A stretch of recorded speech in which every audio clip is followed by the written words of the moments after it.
Bangladesh football নিয়ে বাফুফে যখনই নতুন কোনো আশার বাণী শোনায়, দেশের ফুটবল প্রেমীরা তখন মনে মনে একটা দীর্ঘশ্বাস ছাড়ে। কেন জানেন? কারণ প্যাকেজিং নতুন হলেও ভেতরের পচা জিনিসটা কিন্তু একই থাকে। হ্যাঁ, ঠিকই ধরেছেন। সান ম্যারনের বিপক্ষে ম্যাচের জন্য থমাস ডুলি বাংলাদেশে পা রেখেছেন। কথা ছিল ডুলি সাহেব তার নিজস্ব হাই প্রোফাইল কোচিং স্টাফ নিয়ে আসবেন, আমজাদের নতুন রূপে সাজাবেন। কিন্তু এই কি, ডুলি সাহেব এলেন একাই, আর সেই ফাঁকে ফাঁকে বাফুফে ব্যাকস্টেজ থেকে কাকে টেনে হিঁচড়ে এনে সহকারী কোচের চেয়ারে বসিয়ে দিল আমাদের সবার প্রিয়, বারবার ব্যর্থ এবং তুমুল সমালোচিত হাসান আল মামুনকে। বাহ বাহুপে বাহ! আপনাদের এই মামুন প্রীতি দেখে তো লাইলি মজনু প্রেমেরও ফ্যাকাশে মনে হয়। এবার একটু পেছনে গল্পে যাওয়া যাক। ফুটবল পাড়ায় এখন একটা বড় প্রশ্ন বাতাসে ভাসছে। ক্রিস কোলম্যান কিংবা বার্নস্টকের মতো হাই প্রোফাইল কোচরা কেন শেষ পর্যন্ত বাংলাদেশের দায়িত্ব নিলেন না?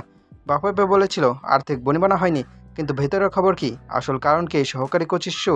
কোলম্যান বা স্ট্রক হয়তো পরিষ্কার বলে দিয়েছিলেন, ভাই আমরা প্রফেশনাল কোচ, নিজেদের স্টাফ নিয়ে কাজ করব। কিন্তু বাফুফে হয়তো ভেতরে ভেতরে চাপ দিচ্ছিল, না ভাই, আমাদের এই বিশেষ জামাইকে একটু পাশে রাখতে হবে, ওনাকে একটু কোচের গন্ধ শুকতে দিতে হবে। নিজেদের শর্তে রাজি না হওয়ায় বাফুফে বিশ্বমানের কোচদের বিদায় করে দিল, তাও ভালো, কিন্তু মামুনকে ছাঁটাই করা যাবে না। এত সমালোচনা, এত বিতর্ক, এত ব্যর্থতার পরও কেন বারবার এই একজন মানুষকেই ঘুরিয়ে ফিরিয়ে জাতীয় দলের মতো গুরুত্বপূর্ণ জায়গায় বসানো হয়? এর রহস্যটা কি? চলুন হাসান মামুনের মহাকীর্তি খতিয়ানটা একটু দেখে নিই। ওনার বিরুদ্ধে অভিযোগ একটা দুটা না, পুরো হিমালয় পর্বত সমান। দেশের ফুটবলারদের ভেতরে গুঞ্জন মামুন সাহেব নাকি মাঠের বাইরের রাজনীতিতে বেশি পারদর্শী।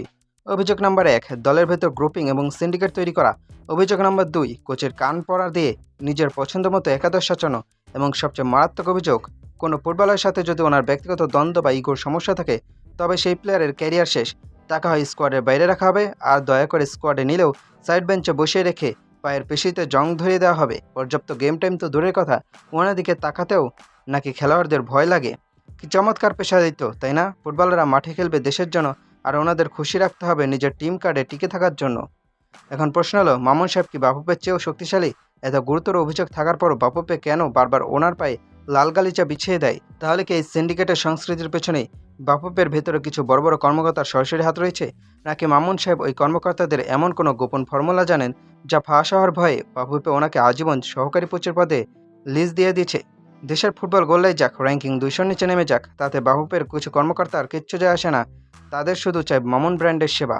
বাংলাদেশ ফুটবলকে যদি সত্যি বাঁচাতে হয়, যদি হামজা চৌধুরী বা তরুণ ফুটবলারদের ভবিষ্যৎ নষ্ট হওয়া থেকে রক্ষা করতে হয়, তবে এখনই আওয়াজ তুলতে হবে। এই হাসান আল মামুনকে জাতীয় দলের সব ধরনের কার্যক্রম থেকে চিরতর লাথি মেরে বের করতে হবে।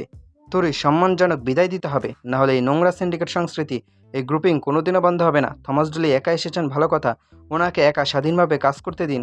ওনার ঘাড়ে এই সিন্ডিকেট সম্রাটকে চাপিয়ে দিয়ে ডুলির ক্যারিয়ারটাও ধ্বংস করবেন না। বাবুপে কর্মকর্তাদের উদ্দেশ্যে শেষ একটাই কথা বলবো, মামুনের প্রতি আমাদের এই অন্ধ ভালোবাসা এবার বন্ধ করুন।